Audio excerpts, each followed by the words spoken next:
let's look at this object right here. Okay, if we look at this object and you look from here, you really don't know too much about it, right? You really don't know what's going on, but look at this. I can take this and I can put my pencil there. So something is happening right there. And then look at this. I can put my pencil right through it. So there's something happening there. So this may not be the best view for a front view because it's not giving us a lot of information. So if I want to determine the front view of this object, I'm going to look at it. Oh, there's a hole. There's a notch.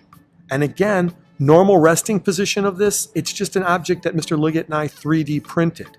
So we don't really have a normal resting position, but we're going to choose what we think is the best possible view to start with our drawing. And that's going to be this view right here. We are going to call this the front view of the drawing. So in the second set of 4 boxes, we are going to draw a rectangle that will fit this object in proportion. So we're going to scale it down. Remember before how we started? We had 3 boxes to start with. That's how we're going to do this one. So we're going to start by drawing a rectangle, trying to keep my lines parallel.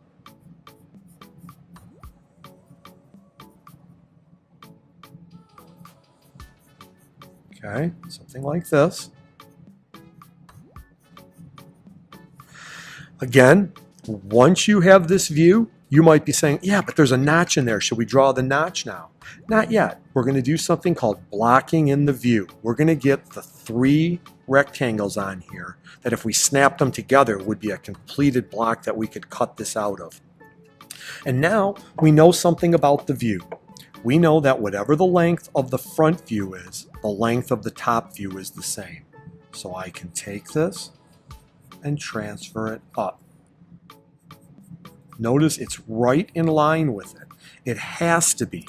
These have to line up. If you draw it over here, it's not correct. It has to line up. Now look at this. We know something about the height of the front view and the height of the right side view. They're both the same. So I'm going to take this and I'm going to transfer it over. Like that. Now we need some more information. I actually can't go any further on this drawing if I didn't have this to look at or I didn't have some type of math. Let's start with this. Let's start with this little notch right here. We want to look at it and we want to look at proportion. We've talked about proportion. I can tell that this notch doesn't come all the way half. It's kind of, sitting up maybe 1/3, or it's 1/3 down because there's 1, 2, and then 3. So when I do this little notch, I'm going to make a little mark here. I'm going to make a little mark here.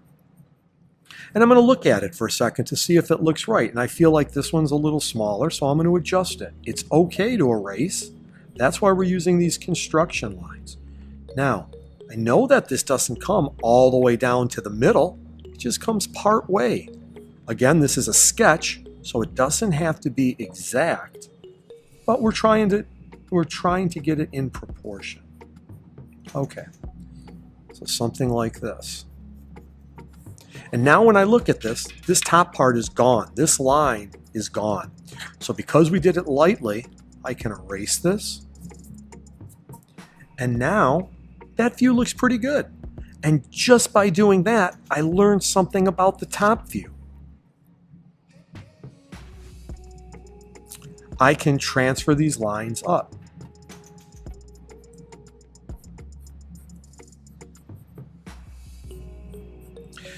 I actually didn't finish blocking in my view. Let me finish blocking in my view.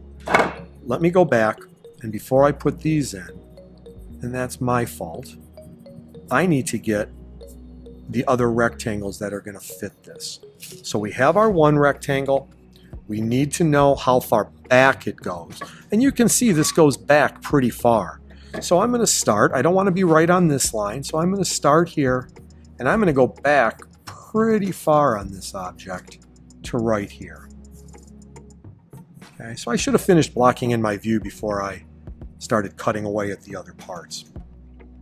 And now I need to finish this view. Well, I know the height, but I don't know how far back this goes. That's where this reflection line comes in. I bring it over as neat as I can, trying to keep this parallel. And as soon as it hits that reflection line, that 45-degree line, I go straight down like that. And this one I'm coming a long way, so it's real easy to get crooked. So I'm really trying to watch this edge of the paper to keep it parallel. Again, if it's off a little bit, that's okay, but you don't want it to be on a big slant. And now if you look, I have my 3 rectangles. Okay? So now I kind of jumped the gun before. So now we have it. And now you take a look, and now I guess I can go back and put those notches in. Would have it been wrong if I did the notches and transferred them up? No, it's just nice to start with 3 things, 3 rectangles that are going to make up this shape. So here we go. I can still see my line, so I'm gonna speed it up a little bit. Get rid of this.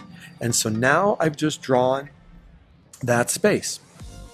When you flip this over to the top, you get even more information. So look at, you can see that these bumps go all the way back. Well, here's this line already drawn. I'm going to take this one and transfer it all the way up. And the same with this side. It goes all the way back. So I now see these, but there's something else that I notice in there. I didn't see it from here, but you actually notice this circle. There's a circle in here, right? So that circle looks like it's centered in this part. And since we don't have any math on here telling us exactly the distance to measure, we're just going to use our eye and make a, an educated guess on this. Now, remember, you can find corner of an object from going from corner to corner to find center. So I'm going to go from center to center here, corner to corner, excuse me. And I'm thinking that's about center of this space right here. That little X is center of the space. Now we're going to use a line in here, and it's known as a center line. And a center line designates just what it says, the center of an object. And in this case, it looks like a little minus sign right in the middle of the X. And then this transfers down like this. And then we're going to turn that minus sign into a plus sign, just like this. And we're going to transfer this down and transfer this up. There's a little center line, and we have a circle, right? We have a circle. So I'm going to estimate, and I know you learned the piece of paper method of transferring the circle around, and you could use that method. I'm going to just sketch a circle and see how I can do using each of these sections. And the good thing is that I can always adjust it or erase it. And the paper method is an excellent way to get things accurate.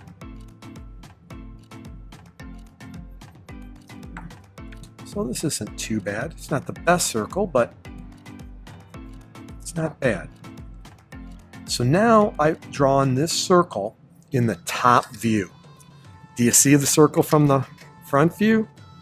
No, you don't see it. If you look straight down, if I hold it a little bit on an angle, you're like, I can see it. But you have to remember, when we're drawing something in multi-view, we're looking right down on it. What they would say is like the bird's eye view, flying right over it. How do I know where this circle is right here? Well, the only way I know is by getting the circle from up here.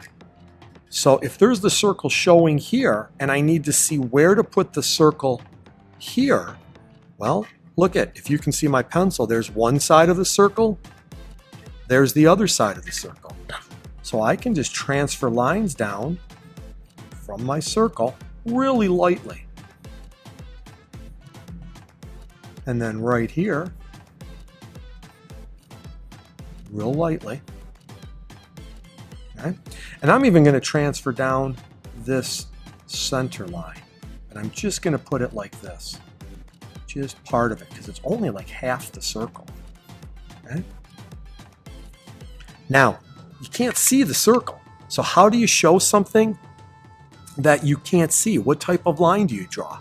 And I know you're all saying right now, you draw a hidden line, which is like a 1/8 inch space or line with a 1/16 space.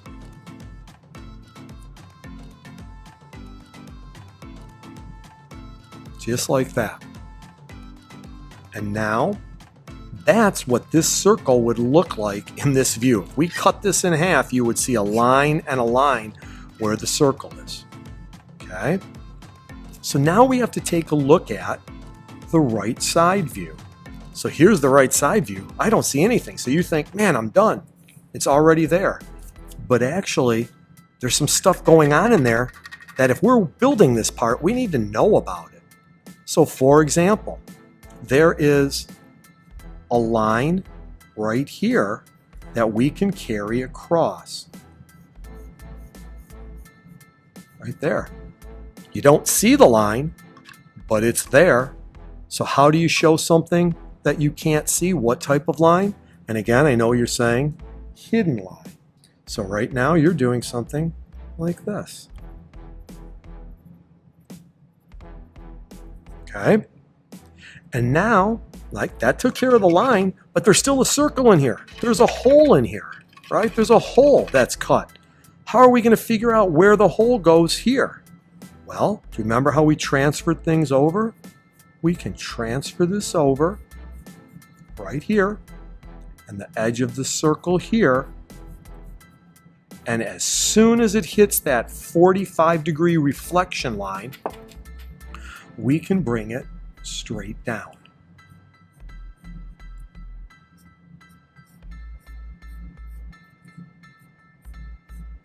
Now, can you see the circle? No. But we know that this is the circle because you can just follow it up. There it is. You can follow it over. Is the circle up here? No, the circle isn't. So the circle is only in this lower area right here. So I'm going to make that a hidden line. And that is what this would look like. This is the top hidden line. Right here where my pencil is that line. And the circle only goes up to this part right here where it's notched out. So now I have to kind of clean up the drawing. It seems like there's lines everywhere. So this gets all erased here. These lines get erased. That's kind of the biggest problem that I see is that people don't clean up the lines that they don't need. And it makes the drawing really confusing. And when we sit down and we grade these, if we see lines everywhere, we don't know what you want us to grade, what we want to see. So you only have the lines that are necessary. And look at, these lines are dark, these lines are light. They shouldn't be. Right now, we're going to turn all of this into a visible line so that we can make it stand out. Remember, drafting, drawing, whether it's on a computer, whether it's by hand, it's a form of communication. So we're not trying to confuse anybody. We want to get rid of lines we don't need. We want to darken lines we want to show. So even this, see how that gets confusing? I'm just going to erase that. And I want to see a nice, clean drawing. Okay, and one more. You see how these kind of pop? And if they're too dark, erase some of your lines. And now this one, I'm going to darken it in.